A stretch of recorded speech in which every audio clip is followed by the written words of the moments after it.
എന്താ വെച്ച് കഴിഞ്ഞാൽ നമ്മളെ ഇതിന്റെ സപ്ലിമെന്റ് ചെയ്തിട്ട് ഇവർ ചില കാര്യങ്ങൾ നിങ്ങളെ ചോദ്യത്തിനനുസരിച്ച് പറയും. നമുക്ക് എന്താ വെച്ചാൽ അവിടെ ഒരു ജനസഞ്ചയത്തിന് എത്തിക്കാനുള്ള ബാധ്യത പത്രക്കാർക്കാന്ന് ഞാൻ പറയുന്നില്ല. പക്ഷെ ഇതൊരു മാധ്യമങ്ങളിലൂടെ ഇതിന്റെ ഒരു ഗൗരവം ഉണ്ടാക്കി ഇവരെ ഈ കൂട്ടായ്മക്ക് ഇനിയും ഒരുപാട് കാര്യം നമ്മളെ സമൂഹത്തിന് ചെയ്യാൻ പറ്റും.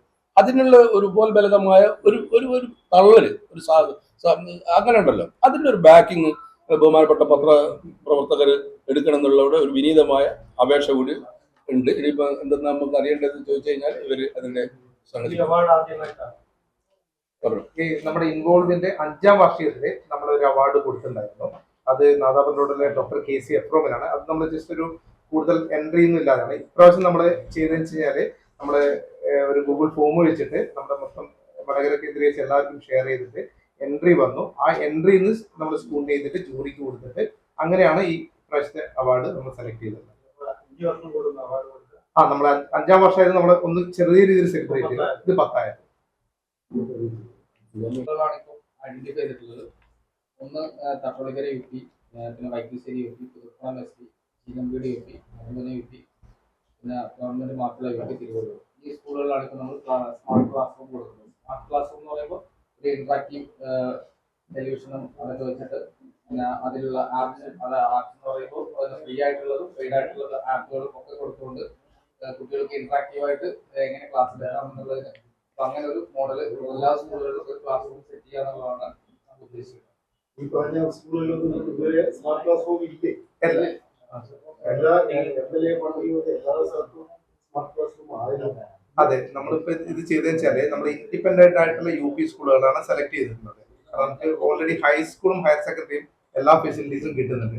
LP സ്കൂളുകൾ അത്രത്തോളം കുട്ടികളെ ഈ ഒരു സ്മാർട്ട് ലേണിംഗ് ഓപ്ഷൻസ് ഉപയോഗിക്കാനുള്ള രീതിയിൽ എത്തിയില്ല. അപ്പൊ നമ്മളിത് 60ഓളം സ്കൂളുകളിൽ നമ്മൾ എന്ത് ചെയ്തിട്ടുണ്ട്, ഇതിന് സർവേ ലിങ്ക് കൊടുത്തിട്ട് അതിൽ അവര് സർവേ കാര്യങ്ങൾ ചെയ്ത് അവരുടെ റിക്വയർമെന്റും എന്താണെന്നുള്ളത് തന്നതിനെ ബേസ് ചെയ്തിട്ട് നമ്മൾ 25 സ്കൂൾ സെലക്ട് ചെയ്തു.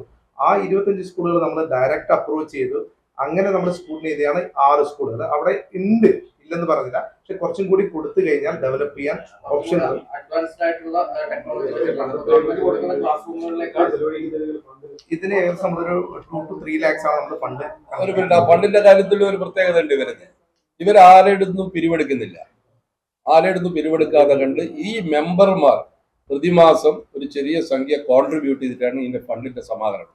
പക്ഷെ കോവിഡ് കാലത്ത് വളരെ വലിയൊരു പ്രശ്നം വന്നത്, അതുപോലെ പ്രളയകാലത്തൊക്കെ വലിയ രീതിയിലുള്ള ഇത് വന്നപ്പോൾ അവിടെ സഹായിക്കാൻ വേണ്ടി അഭ്യുദയകാംക്ഷികളായ ഇവരുമായിട്ട് ബന്ധപ്പെടുന്ന ഇവരെ തന്നെ രക്ഷിതാക്കൾ, അത് ഔട്ട്സൈഡേഴ്സ് ഒന്നല്ല, സ്വമേധയാ ചില സഹായങ്ങൾ ചെയ്തിട്ടുണ്ടായിരുന്നു. അവിടെ സാധനങ്ങളും ഇതെല്ലാം എത്തിക്കാണ്.